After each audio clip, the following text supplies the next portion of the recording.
Well, guys, there it is. The end of an era. Russell Wilson has been benched for the last 2 games of the season, and that brings on a whole bunch of speculation and fair speculation about his time in Denver coming to an end. Welcome into an at-home edition of the Broncos Breakdown by Chat Sports. Matthew Peterson here, filming in my kitchen on my off day because, well, it's the biggest news in Denver since maybe the Broncos traded for Russell Wilson or traded for Sean Payton. So let's kind of break down what we know, like the facts, and then the fair speculation and connecting the dots. So let's start with the facts, and then we'll get into what does this mean for the future. So the facts are Russell Wilson has been benched for the final 2 games. It's not exactly clear the cause of the benching, right? We've seen some level of misinformation, kind of whether or not it is because Denver wants to avoid his 2025 salary becoming fully guaranteed if he were to get injured in the final 2 games of the season, similar to Derek Carr last year in Vegas, which is funny because Jarrett Stidham took over for him then, and Jarrett Stidham is taking over for him now. So that is one theory as to why Russell Wilson is being benched for the last 2 games of the season. Another theory, and these two don't have to be separate, they can be interwoven, is the play's just been bad. Like, this is just your run-of-the-mill. We're not getting good production out of Russell Wilson. We want to make a change at the quarterback position. We want to spark the offense, and thus we bring in Jarrett Stidham. I lean more towards the first one.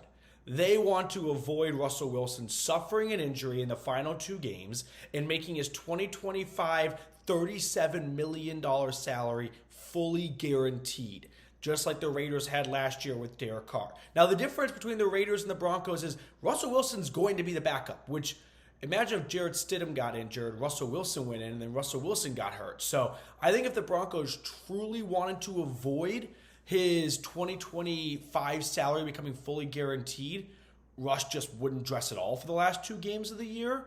So maybe this does have a little bit of, we just want to get a spark at the quarterback position, but I don't think this, no matter how you crack it or how you look at it, bodes well for Russell Wilson returning in 2024. So we'll talk about that and more in just a second here, but 2 quick asks for you guys. Number 1, subscribe to the channel. No other Broncos YouTube channel is doing at-home videos from their kitchen on their day off, so make sure to join the channel if you have not already. And then also, let me know, has Russ taken his last snap as a Broncos quarterback in Denver? Like, is this the end of the Russell Wilson era? Was Russell Wilson's last play a 3rd and 13, like an incomplete pass? Let me know down below in the comment section. Okay, so with that being said, let's talk about what's going to happen moving forward for Denver. So we got to get into the nitty gritty here. We got to talk about the salary cap, which salary cap is a myth, but I'll tell you what's not a myth. If Russell Wilson is released in 2024, there is an $85 million bill that has to be paid. That is his dead cap money.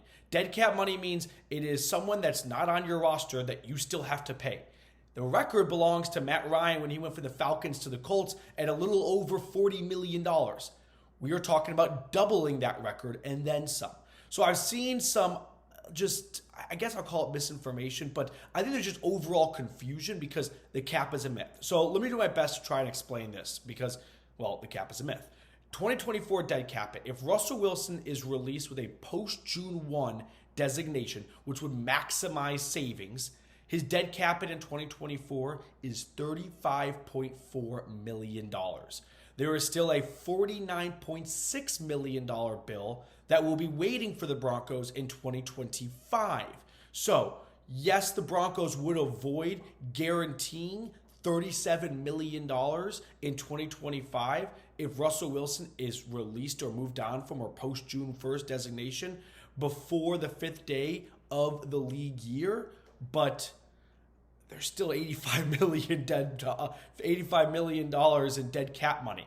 Now, lucky for Sean Payton, not so much George Payton, I'll tell you why in a moment, they've got the richest owners in the NFL in Denver. So I could see the Walton Penner group going, hey, we want to win whatever it costs. If it means $85 million is spent on a guy who's not here, so be it. But help us win right now. I'll also add, I think George Payton is done. I mean, when you're the guy that quarterbacks a trade for Russell Wilson, 2 firsts, 2 seconds, 3 players, and you give him a fat extension before he plays a single snap for you, someone's head is going to be on the chopping block. And it's not Sean Payton's. And Russell Wilson's getting cut. So I think George Payton, unfortunately, might be done. And I don't know if we've ever seen a GM have such a quick rise and such a quick fall. I mean, everyone was talking about building a statue for George once they traded for Russell Wilson. And, well, it's not looking too good right now. So George Payton might be sayonara from the Mile High City. We're going to talk a little bit more about Russell Wilson and the possibility of him returning in 2024 in just a second. But I do want to share some awesome information with you guys today regarding our sponsor, Prize Picks. Now, if you're not familiar with Prize Picks, it's super simple, and it's my favorite daily fantasy sports site out there. The way it works is you pick 2 to 6 players and then pick more or less on their projected stats. Now, if you go 3 for 3, 4 for 4, 5 for 5, and so on, well, you're going to win up to 25 times your money. So take week 17. Here are my selections. I like the more on Amari Cooper's receiving yards. The guy went off for 265 last Sunday against the Texans. I like the more against the Jets on Thursday night. I also like the more on Jonathan Taylor's rushing yards. I feel like the Colts are going to be hungry for a playoff push. So feed Jonathan Taylor if Gardner Minshew is looking a little bit risque. So these are the rest of my selections. If you like them, feel free to ride with me. If you hate them, you can fade me. I did go 4 for 4 on the 49ers-Ravens game, so a bit of a hot streak right now, no big deal. But go to prizepicks.com/CLNS and use code CLNS for a first-time deposit match up to $100. That link, by the way, is in the comments and description of today's video. So let's talk more about the only path I see Russell Wilson returning to Denver, a pay cut. Would Russell Wilson want to take a pay cut? I don't know. I've never made millions and millions of dollars and been asked to take a pay cut before, so I can't really speak to it. I can say this much, though. I can say a couple facts. He bought the most expensive home in Denver history not too long ago. He might now want to pick up his family, full of young kids and a newborn, and move them.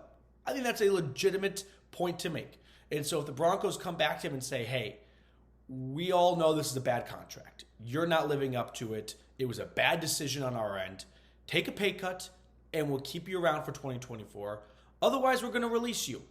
And sure, it's going to have major financial ramifications on our end, but we just want to move on from you because we're not getting good quarterback play. We're not having a good offense. And maybe Russell Wilson goes, okay, I can be released. I'm going to get a lot of the money anyway because a lot of it's guaranteed. But who's going to sign me in free agency? I mean, look at the tape I put out there the last 2 seasons.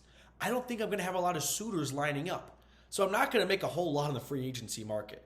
Like, he might get a 1-year, $5 to $10 million contract. Like, we're talking bottom of the barrel kind of money. And maybe Russ goes, it's not about the money for me. I've got plenty of it. I've got a home in Denver. My family's in Denver. Let me take a pay cut so I can stay here and try and work this thing out before going over to, like, I don't know, the Titans, the Commanders, a couple QB needy teams that maybe don't find one in the draft. I'm not entirely sure. And restart over there and really have my career torpedo. That's an option. I also believe that Sean Payton might stomp his feet and say, no, I don't want Russell Wilson back here. He does not do what I want to do offensively well. Like, you think about what Sean Payton did very well in New Orleans with Drew Brees. What was Drew Brees' bread and butter, guys? It was passes in between the numbers over the middle of the field. That's what Michael Thomas made a living. Slant boy. Russell Wilson's not very good at that.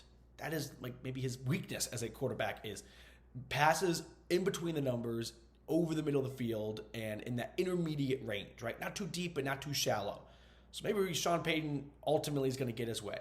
Another part of me is, if I'm Broncos ownership, I mean, they pulled the trigger on a trade for Sean Payton, gave him a first, gave him a second, gave him a hefty paycheck. Part of me thinks ownership sat down with him and said, hey, if we're going to make all this happen for you, like, you got to make something out of Russell Wilson and give it more than just one season before we sink $85 million in dead cap money on him. But maybe the Broncos ownership goes, you know what, Sean? We don't care. Whatever it takes to win. And if you think this is going to get us to winning faster, we are behind you 110%. it's not like Sean Payton has been doing a masterclass job of coaching this year. Like the culture change was much needed, and it brought some winning to this fan base for the first time in a long time. Right? They got an 8-win or 2 wins away from a 9-win season, 1 win away from an 8-win season, and that's more than they've had since 2016. But maybe they go but outside of the culture change, it's not like Sean Payton has done a bang-up job. Like, he has mismanaged a lot of key moments, and the play calling in a lot of key moments have not been very good. So, Russell Wilson, to kind of round out this video, bench for the final 2 games, looking very dark and gloom for him to return in 2024. I would not say it's a 0% chance, but it's like a 1 or 2% chance. It just doesn't seem likely that Denver brings him back. That's going to do it for us on today's show. Thank you so much for tuning into an at-home edition of the Broncos Breakdown. Enjoy the rest of your Wednesday, and we'll see you guys later.